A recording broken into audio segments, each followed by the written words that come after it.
Bismillahirrahmanirrahim. Assalamualaikum warahmatullahi wabarakatuh.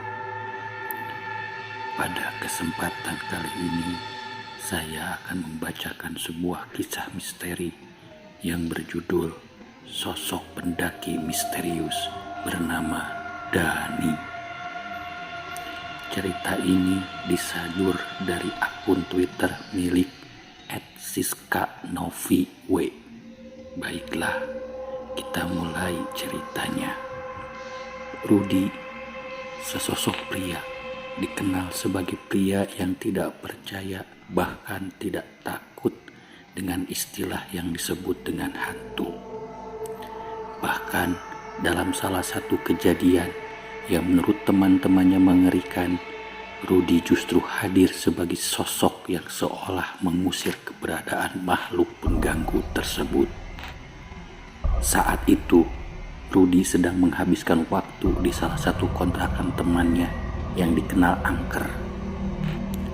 Kala sedang asik menonton TV, secara mengejutkan terdengar suara cekikikan perempuan di luar jendela.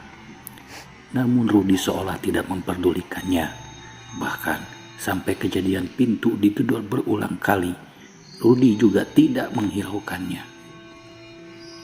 Sementara itu, Tony temannya yang sudah ketakutan meminta Rudy untuk memastikan keadaan. Dengan penuh kekesalan dan rasa terpaksa, Rudy kemudian memeriksa dan memang tidak menemukan apa-apa. Tidak ada siapapun saat itu di luar rumah. Hanya keheningan malam dan angin yang berhembus syahdu ke dalam rumah. "Gak ono, westa, percuma," ucap Rudy. "Tidak ada, sudahlah percuma. Rud, singgenata, leono, yo kongkon melebu. Rud, yang benar saja, kalau ada ya suruh masuk. Lah, wes jelas ra ono, berarti setan toh. Lah, kalau sudah jelas nggak ada, berarti setan. Ya Allah Rudy," ucap Tony sangat kesal. Selang beberapa saat kemudian, intensitas gangguan meningkat. Ketukan tersebut terdengar berkali-kali dan tanpa henti. Tony yang semakin takut memilih bersembunyi di belakang Rudy. Saking kesalnya dengan gangguan itu, Rudy bahkan berteriak menantang, "Buka pintunya. Kalau sampai berani membuka pintu dan terdengar suara seperti itu lagi, kamu akan saya hajar," kata Rudy. Setelah Rudy berkata seperti itu, suara tersebut tidak muncul lagi sampai sekarang. Maka dari itu, Rudy dikenal santai oleh teman-temannya. Jadi, jika bicara hantu kepadanya sangatlah percuma. Akan tetapi, pada suatu kesempatan, akhirnya pria yang tak kenal takut ini mengalami sebuah hal yang sedikit mengguncangkan keberaniannya. Kejadian tersebut dialami oleh Rudy saat dirinya dengan nekat memutuskan untuk mendaki gunung sendirian. Sebenarnya, alasan dia memutuskan ingin pergi sendiri saat itu didorong oleh perasaannya yang campur aduk usai ditinggal oleh sang kekasih yang sudah 5 tahun ia pacari. Bahkan kabarnya Rudy sudah siap melamar wanita itu.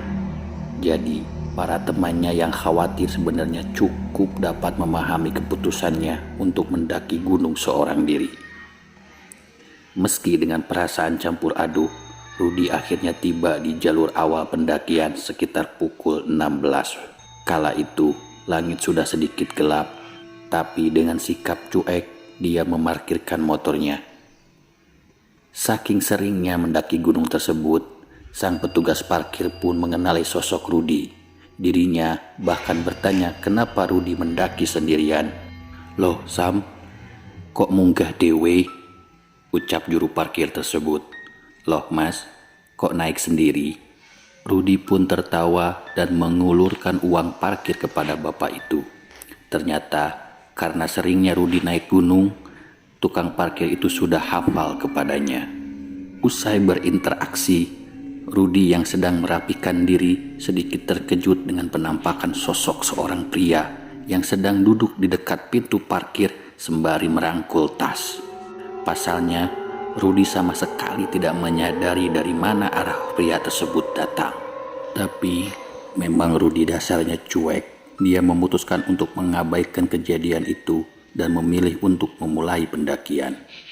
Sekilas, dia hanya mengingat perawakan pria misterius itu sangat pucat dan terlihat kurang sehat. Berhubung hanya mendaki seorang diri, Rudi memutuskan untuk tidak terlalu terburu-buru dan berniat untuk singgah di posko berikutnya. Di tengah pendakian, saat sudah jauh dari rumah warga, Rudi merasa ada yang membuntutinya dari belakang. Awalnya, dia berpikir bahwa mungkin ada orang yang niat mendaki 2 kali dalam sehari, mengingat hari itu adalah hari Jumat.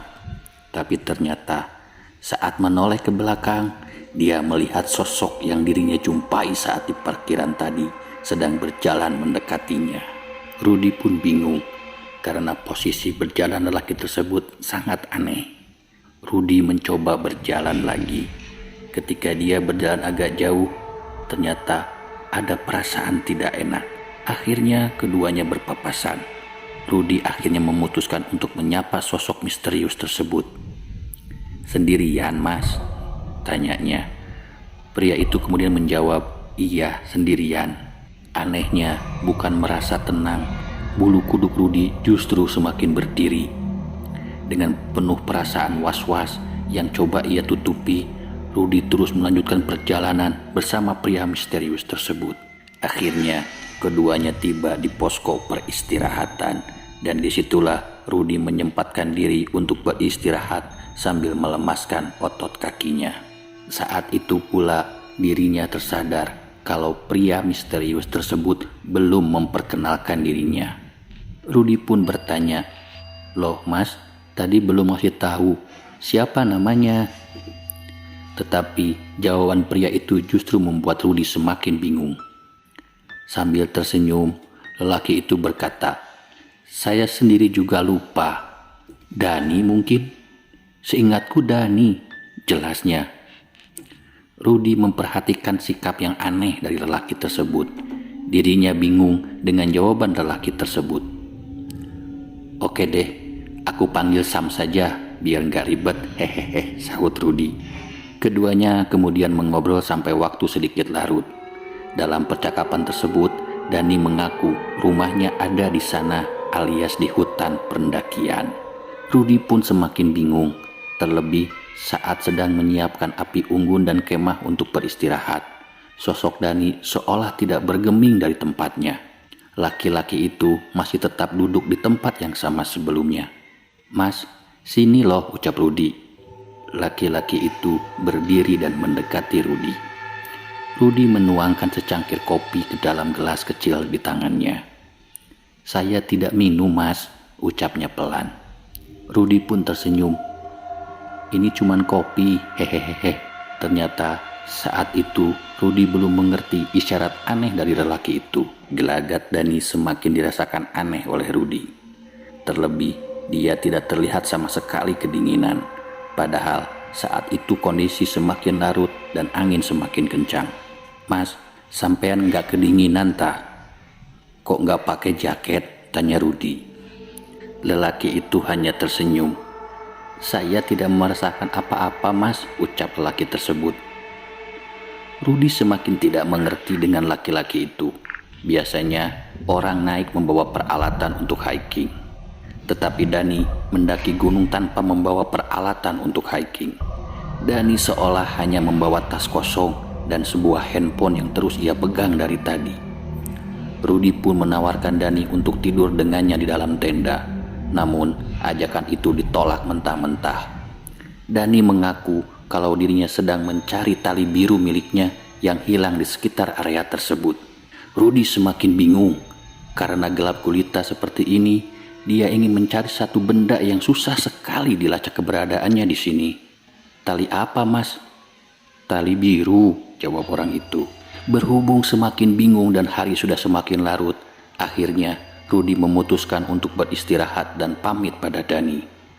Namun saat sedang terlelap dalam tidurnya, Rudi terbangun mendengar suara nada dering dari HP. Di saat yang bersamaan, ia menyadari bahwa pria misterius itu tidak berada dalam tenda dan kemungkinan masih di luar. Ternyata sosok tersebut juga tidak ditemui Rudi di luar tenda. Seketika dirinya berpikir kalau mungkin saja Dani nekat melanjutkan pendakian. Rudi bingung dengan apa yang dialaminya. Ia semakin merasa kemungkinan itu sangat kecil. Mengingat jalur pendakian malam akan menjadi lebih berbahaya, dia pun mencoba kembali tidur. Dan di saat itulah dia mendengar suara rintihan kesakitan yang disusul dengan nada dering yang sama. Rudi yang berada di dalam tenda mencoba tetap tenang, tetapi seketika itu juga konsentrasinya buyar setelah melihat sepasang kaki melayang. Rudi mencoba tetap tenang dan diam dalam tenda. Kemudian suara itu hilang. Sorotan lampu tiba-tiba menyala dan terlihat bayangan yang berada di luar tenda. Rudi terkejut karena dia melihat sepasang kaki melayang dan membentuk bayangan pada dinding tendanya. Kali ini Rudi gugup karena bayangan itu mengelilingi tendanya. Di saat yang bersamaan, dirinya juga terus mendengar suara keras, duduk, duk, duk, seperti benda dihantamkan ke tanah. Suara tersebut terdengar seolah mengelilingi tenda tempat dia bermalam. Dengan penuh ketakutan, Rudi pun memberanikan diri untuk mengintip kondisi di luar dari resleting kemahnya. Dirinya mencoba membuka resleting tenda tersebut pelan-pelan. Wajahnya mulai pucat pasi antara takut dan geli. Rudi sangat benci sekali dengan sosok yang satu ini.